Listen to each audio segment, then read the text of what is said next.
I've been an elite swimmer, competitive swimmer for most of my life, and in the past 6 or 7 years I've tried to convert that swimming into being a professional triathlete and an effective swimmer in the open water. It's been a journey, I'll put it that way, and it's not as easy as it seems to convert poor fitness into kind of triathlon success. It's really not.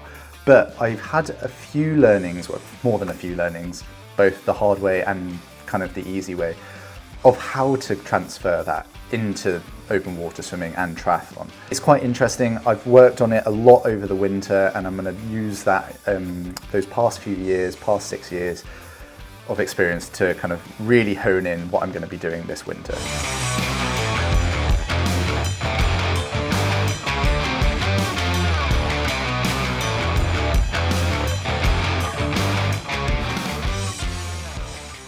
The biggest one for me, and this is kind of what I spoke about in the last video as well, over the winter period, is to really consolidate that kind of muscular endurance side of things. Obviously you want to be working the engine and the kind of physiological gains, but with swimming it's such a technical sport, there's so many technical aspects of it for efficiency that you really need to kind of crack down on your technique and make sure that you're working on that technique week in, week out, so that come the race season, that whole physiological profile that you've got is working as effectively as possible to move yourself forward as efficiently as possible. Because you don't want to be getting out of the water messed up and not able to ride your bike as effectively as you think you should be able to, because you've done all the training for your cycling as well, which is usually the easier one to kind of do, both at home on the turbo trainer or out with friends. You don't want to get in the water and get wet. I understand that, but it's a necessity. You need to do that, you need to be focused, you need to understand your technique. And whether that's working with a coach and sending them videos so they can give you technique pointers, or even better, you've got a coach on poolside and they're able to give you some advice there and then. Both work really well. With Entire, we get people to send videos over to us. We'll analyze their technique, we'll give them videos, we'll give them kind of video tutorials like face-to-face, sort of like this, and then they can go off and practice those things in the water for themselves over the week. We'll give them like kind of step-by-step drills over the weeks to kind of progress and things like that. I do exactly the same thing. So come early season now, for example, I'll have had some video analysis done by the coach, Luke. He'll have videoed me doing a few different lengths at different paces. And then what I'll do is I'll go away, they'll do a bit of analysis on it, they'll send it over to me, I'll have a look at it for myself. I'm at the stage now where it's a little bit more of a consultant thing, so we'll discuss it together and come up with a few pointers that I need to focus on. And then I'll practice that relentlessly. I'm literally relentless when it comes to technique. I think that's one of the things that I focus on a lot, and it's maybe been drilled into me from a young age being a swimmer.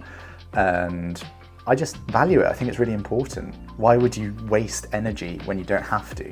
So yeah, it's one of those things that I think is really important. Come the winter season, really hone in on that technique, make it efficient so that come the new year or even leading into the races, the physiological gains that you've made in that training can be put to good use.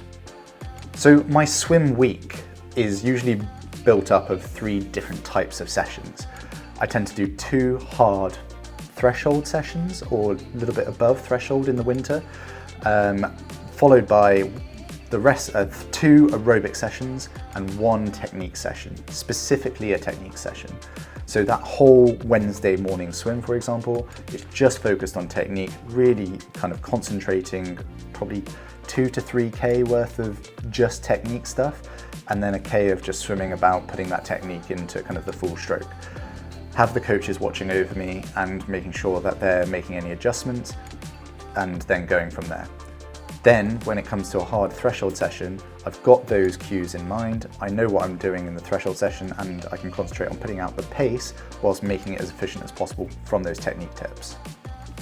Some of the gear that I use for this, I always use fins and paddles. I think that they're such good tools for enabling you to understand how my body's moving or how your body's moving through the water.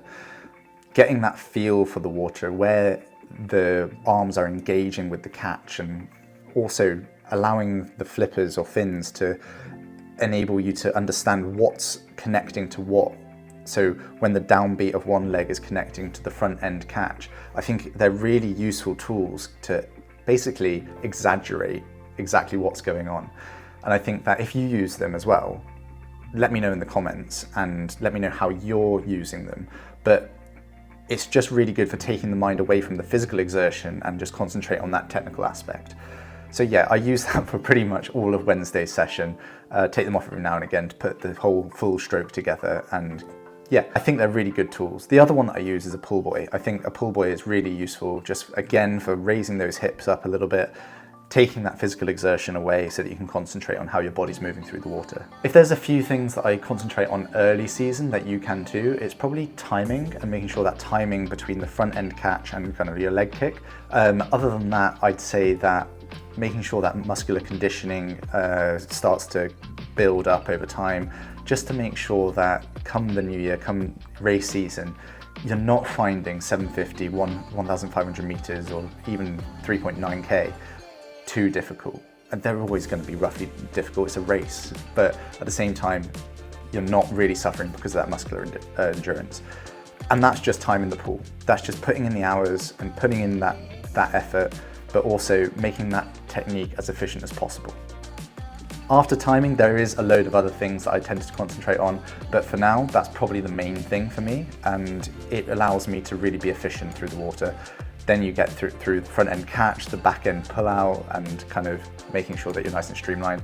But they all come further down the line for me as well. And I think that's probably the order that I would teach it in if and when I was coaching my clients.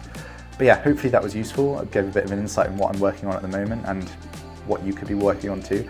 Let me know in the comments below if you work on anything differently over the winter season, and make sure to hit subscribe and the bell icon to follow along, because I'm going to be giving more tips out over the coming weeks and months, and yeah, just taking you along that journey as well. Thanks for watching, and I'll see you next time.